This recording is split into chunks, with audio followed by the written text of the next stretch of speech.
Welcome to the University of Michigan Dentistry Podcast Series, promoting oral health care worldwide.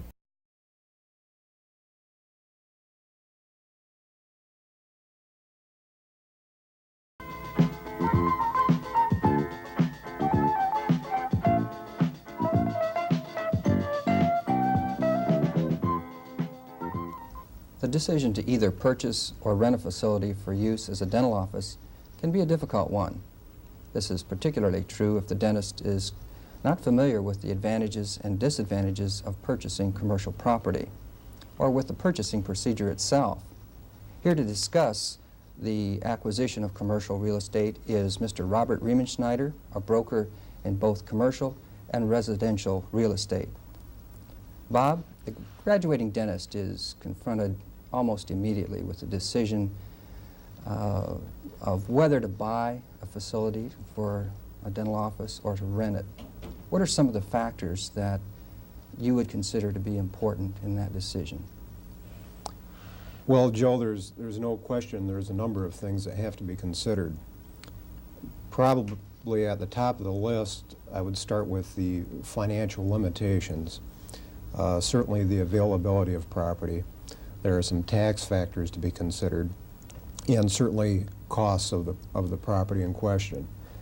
Starting with financial limitations, I would think that a dentist would have to take a look at how much initial startup capital do they have to work with. What, above and beyond that, what are the projected cash flows for the business? So you would have an idea of the amount of money that's going to be available to either take care of a lease commitment, or what kind of money is going to be available for projected debt service on a purchase. With respect to financial limitations, also a person would have to consider the financing involved, what is available at the current time, and the price of the property. You mentioned tax advantages on your list. What did you have in mind? Well, Joe, there are a number of things that should be considered as far as tax advantages, particularly in light of whether you're going to be buying or renting property. First of all, if you are buying the property, then certainly there are factors such as depreciation, the write-off of all of your expenses in the operation of the building itself, which would be composed of course, all of your operational expenses such as your utilities, taxes, real estate taxes, personal property taxes, insurance, etc. And these can have an effect on your sheltering of ordinary income. But some of those same things are deductible items if you rent space as well. Yes, that's correct. Above and beyond those particular factors, there is a tax credit that's available when one purchases a given piece of commercial property. Now, there are some qualifications for that tax credit, such as it has to be a commercial piece of property or converted to a commercial piece of property. And by the way, it's a 10% tax credit based upon, it's really designed as a rehabilitation tax credit. So if you're involved, if a dentist is involved in converting, for example, a residential home to a office space, then the improvements that are put into the property would qualify for a 10% tax investment credit. So for example, if there happened to be $20,000 or $30,000 of rehabilitation or improvements, one would be able to take 10% of that amount as a tax credit, which simply means that this would come directly off the bottom line of your tax liability in that given year. Let's take a specific example. A dentist is confronted with purchasing or leasing. The leasing arrangement, for example, say would cost him $1,500 to rent this space per month. In the purchase of that building or a similar building, say that the financial arrangements were organized in such a way that the payment per month was $1,500. So really monthly outflow of rent or debt service of $1,500 would be the same. What would lead that person to buy over purchase? Would it be the availability of down payment money, or what would be the major factors that would sway the decision? Well, I believe that several of the things that should be considered is certainly at the top of the list would be the availability of down payment money. Above and beyond that, I would think that if you're going to be purchasing the property, you would want to take a look at how long do you anticipate being in that particular facility. Is it a short-term commitment, or is it a long-term commitment? If it's basically a long-term commitment, in my opinion, I would think that providing that you had the available capital for a down payment, that you would probably want to consider purchasing the property as opposed to renting it. What do you consider long-term? Probably something in excess of a year. If it was a relatively short-term situation, if, for example, you came into a small community and there was very limited space available and you needed to get immediately started and possibly the ideal space wasn't available, then in my mind, I would think that renting would probably be a better situation rather than purchasing. As a transition kind of That's arrangement, while you're waiting for your facility to be constructed or something like that? Yes, that's right. It seems to me that with dental students being substantially in debt, somewhere in the neighborhood of $30,000, $40,000 typically today, and needing capital to purchase the functional items in the practice, that the probability of having available cash to purchase property might be limited to a very few people in today's market. So much of what we're talking about would lead people in the direction of leasing, I would assume, renting space. Well, there's no question that would be one of the primary reasons why a person would lease versus buying. It really boils down to how much money is available to take care of the needs at hand. Assuming that I'm a dentist that's just graduated, I've decided to buy. I have the money to purchase a piece of property. How do I go about finding the property, knowing whether it's a fair price? How do I set up a relationship with a broker? What do you think is the best mechanism that works well? Well, I don't think there's any question, Joe, that your initial step for any person should be to find a broker in a given area that would have some degree of expertise in the field of commercial real estate. Now, in a larger community, the larger the community that you're dealing with, the chances are there are going to be more specialists in a given field, such as commercial real estate appraisals, residential real estate, etc. In a smaller community, chances are a given broker is going to handle most all of those functions. So again, depending upon the size of the community, you would have to make a determination of how many brokers are there available and are there some specialists in a given field. That should be the first step, locating a broker. If you're going into a large community and it appears as though it's going to be a very complex procedure, and chances are it could be, it would be my recommendation to look for a commercial broker, and certainly you could find that either in the Yellow Pages or you could find it through the local Board of Realtors, a listing of various brokers that specialize in either the leasing of real estate, commercial real estate, or aiding in the sale or purchase of commercial real estate. But it seems to me, even going to a broker, that a typical arrangement, if I understand it, is that the broker is paid by the seller a commission on the selling price. And so the broker, in effect, becomes an agent for the seller and not me, the purchaser. In other words, it's in the best interest of the real estate agent to find a piece of property at a higher price so that his commission will be higher. Is that correct? Well, there's no question that's been probably one of the faults of the traditional real estate business. However, more recently, it's a common practice to work not only on a percentage basis and working for the seller, but also working for the purchaser on a contractual basis, either on a flat fee or a percentage basis.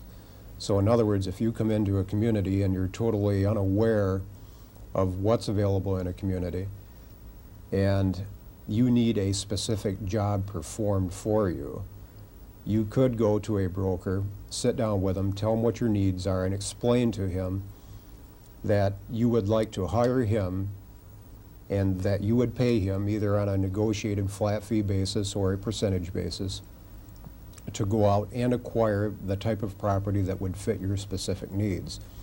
And in doing so, you would be contracted with that broker and he would be working solely for your benefit. That removes the incentive to have the price higher then. There's no question about it. That would reduce that possibility from existing. What about fair price? That's a question that surfaces almost immediately when you're looking to buy something. People certainly want not only a good deal, but for the most part are looking for a fair, reasonable price for a piece of property. How does the young dentist know whether the price is fair? Well, there again, I think you have to rely pretty much upon the experience and expertise of the broker that you're dealing with, and also based upon the relationship that you have with that broker. Certainly, if you're working with a broker in the sense that he is really contractually obligated to the seller, it's his obligation to try to achieve the highest price possible for the seller, and yet at the same time treat the purchaser as fairly as possible. On the other hand, if you are contracted with the broker to work exclusively for you as a purchaser, then it's his obligation to try to purchase that property for you or arrange for the purchase at the lowest possible price and with the best possible benefits to you as the purchaser, and treating the seller fairly. Earlier you mentioned the issue of looking toward residential property and converting it to commercial property. Let's speak in terms of a dental office. You mentioned there's a 10% tax advantage, a tax credit advantage in doing that. Dental offices have been set up in residential facilities for a number of years. It's not a new idea at all. What do you consider some of the factors that would be of importance in deciding whether to go in the direction of buying a piece of residential property and converting it to a dental office, aside from the tax advantage that you mentioned? Well, the tax advantages probably should be on the bottom of the list as far as the factors that would be considered. I think most importantly that what should be considered is what are your physical needs with respect to how much space do you actually need to perform the function that you have really started out to do. So after a determination of physical needs, then I would say probably the next most important thing would be location. In real estate, we normally say that three most important things that you need to know about real estate is the location, and the location. Sounds like it's everything. So not only from the standpoint of I think from an investment standpoint is location important, but certainly with respect to traffic, traffic flow, visibility, exposure, accessibility, location becomes very important. Parking certainly seems like a factor that's involved, the availability of parking. There's no question about it. I think this is true with any person that is in business.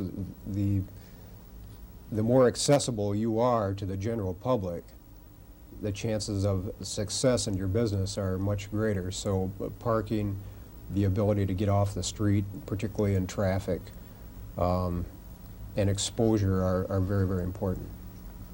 One of the issues in converting any property, commercial or residential, is the barrier-free laws, or what is known as the handicap building codes, to accommodate disabled patients as far as restroom facilities and so forth. And it seems like that would be a major consideration in the conversion of an older home, the space that would be required to accommodate that factor.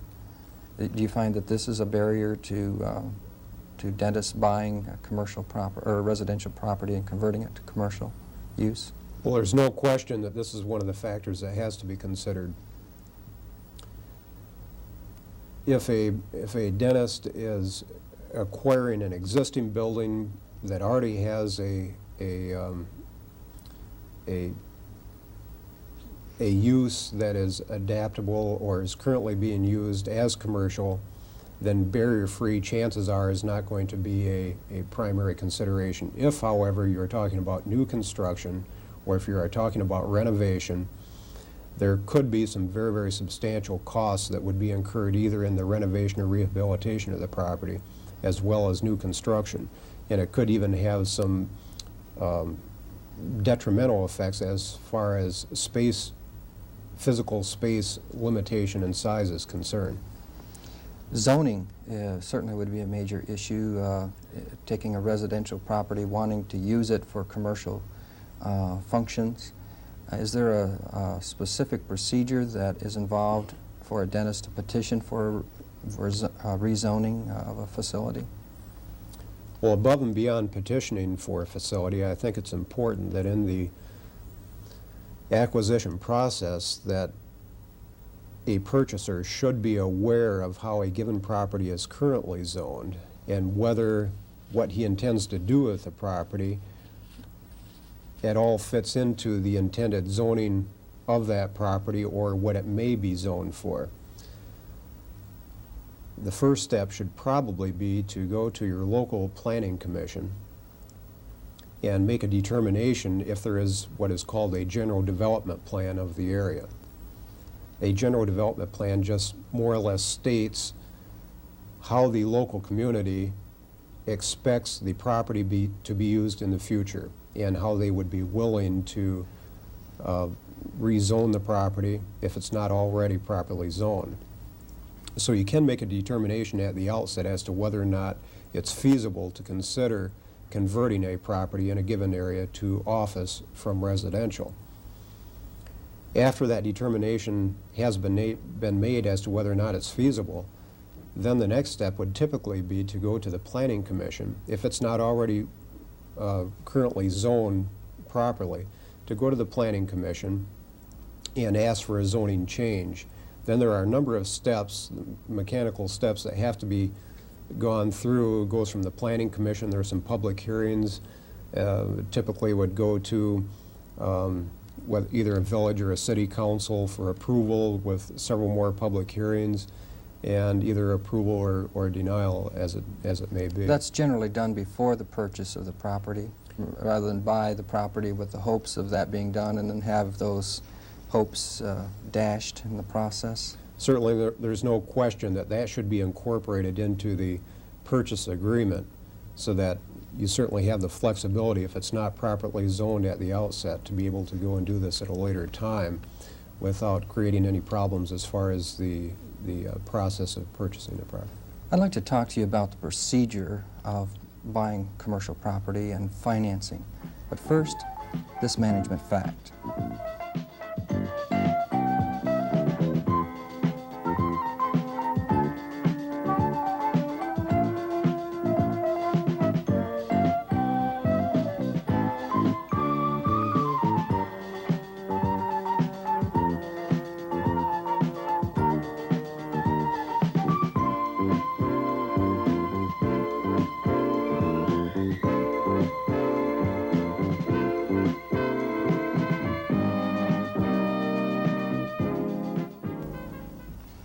Bob, what are the steps that you have to go through to actually purchase a piece of property?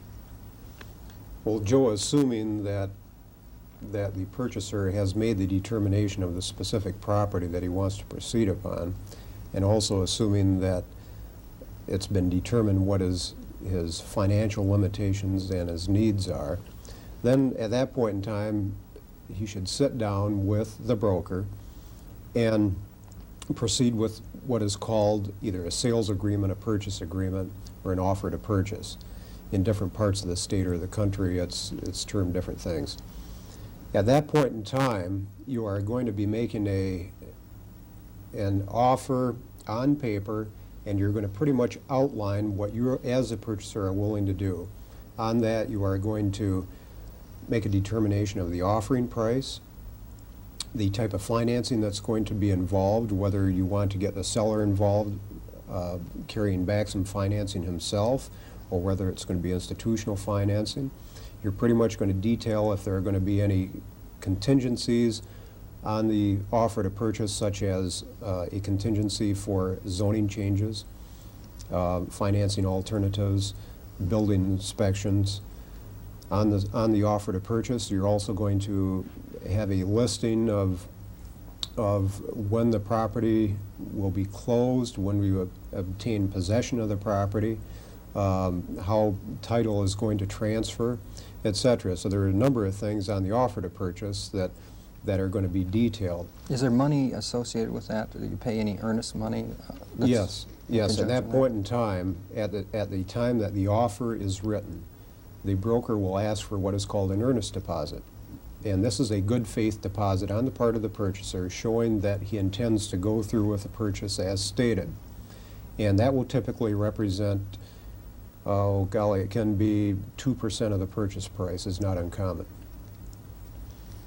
What is the next step after I, the purchaser, come forth with the offer and say, this is what I'd like to pay for the property, I agree to pay this, I put the earnest money up front. What happens next? Well, at that point, the broker is going to take that offer, and he's either going to be working with another broker or the seller itself. And then he will sit down with the seller and go over the offer to purchase, and in the event that all the terms are agreeable or acceptable, then that will be signed by the seller. In the event that there are some changes that need to be made in the mind of the seller, he will then make what is called a counteroffer. And he will do so by making written changes on the offer to purchase that you have presented. After those changes have been made, they're simply initialed and then brought back to you as the purchaser. And in the event that those changes are acceptable with you, you would initial those changes as the purchaser, and then at that point in time you have a meeting of the minds. From that point on, you are then ready to go to the next step. And the next step would really be the steps that would be detailed in the sales agreement itself. The thing that should be understood is the sales agreement is the primary document of the buying process. Anything that is to be done from the point that you make the offer to the time that you close a property is going to be detailed in the offer to purchase. So it's an important document in the whole procedure itself. No question about it. There should be no doubt as to anything that is going to transpire in the transaction itself, that it should not be put in writing on the sales agreement. What's next? After that is done, after the sales agreement has been accepted, then at that point in time, you as the purchaser would be going through the various steps as outlined on the sales agreement, and that would typically entail working out the financing on the purchase of the property. So in other words, if you have to go to a financial institution to arrange for financing, this is the time that you would be doing it. So the sales agreement is more or less going to put the entire process in a hold position until you have time, as outlined in the sales agreement, to perform the financing function, to also take care of any inspections that may be required on the building. Possibly you have to go through the zoning process that we had previously talked about. And all of these things would be done, again, according to the sales agreement. After all of these various portions of the sales agreement are taken care of, then at that point in time, you are ready to review such things as title insurance on the property, make sure that it does have a marketable title, and this is a function that the broker and the attorneys will normally take care of. So it's technically, it's nothing that you have to really be concerned with, other than that it should be done by the various professionals involved. After that is done, and after you've arranged for insurance on the property and you have your money lined up, then it's a matter of proceeding to the closing of the transaction. I would assume, Bob, that these steps are taking place based on a contingency clause in the sales agreement that says this is a valid agreement based on the purchaser's ability to arrange financing? Yes. Is that a common contingency that Absolutely. It's very seldom is there not a contingency to provide for whatever form of financing is going to be involved. Also, within that contingency, it will also detail how much time you have to arrange for your financing, and it's very important to put that in so it's not an open-ended or a type of situation that you do not have enough time to work with to accomplish that within a reasonable amount of time. What is considered reasonable from the time that I sign a sales agreement to the time that we actually close on the property, which is our next step after all the procedural steps have taken place? What is the typical time? Well, it can vary tremendously, Joe. It really depends upon the amount of money that you have to initially work with. But let's assume, for example, that you're in a position where you're not really well capitalized, and therefore you have to rely upon an awful lot of institutional financing or possibly some carryback financing by the seller. It would not be uncommon to take at least 30 days to arrange for the financing, and it may very well take 60 days. You mentioned the closing. What technically is the closing? The closing is really, that is the point in time at which the seller and the purchaser sit down at a table, either at the financial institution where the financing has been arranged, or possibly at a title company. At that point in time, what you are doing is signing all the documents that would transfer title from the seller to the purchaser. And that is also the time at which the seller would be receiving whatever his proceeds of the sale would be. At that point in time, does the purchaser have the right to take possession after that closing meeting? Is that typically true, or are there parts of agreements that offer so many days for the seller to remove himself from the property? Well, typically that's going to, again, fall back to whatever the sales agreement says, and that is normally a negotiated item. If there happens to be, for example, existing leases on a property that have to be contended with, that may very well determine how long you have before you'll actually be able to take possession of the property. What are some typical financing methods that are used in purchase of property, particularly commercial property today? Well, certainly, I guess in order of the way that one might consider that transactions normally occur, certainly the easiest would be an all-cash transaction, but of course we all know that those don't happen too frequently. Secondly, you would be involved with institutional financing that would be arranged either through a commercial bank, a savings and loan, or depending upon the size of the transaction, it could even be a life insurance company or possibly a trust fund of some sort.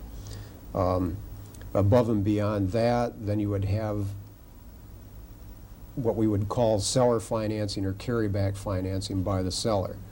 There we'd be talking possibly about land contract financing, second mortgages, purchase money mortgages, and any number of different arrangements that would involve the seller.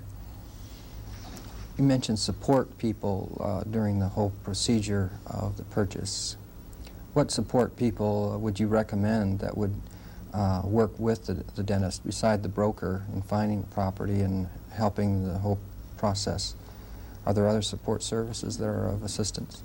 Yes, there's no question that you have both legal and tax ramifications in the entire process.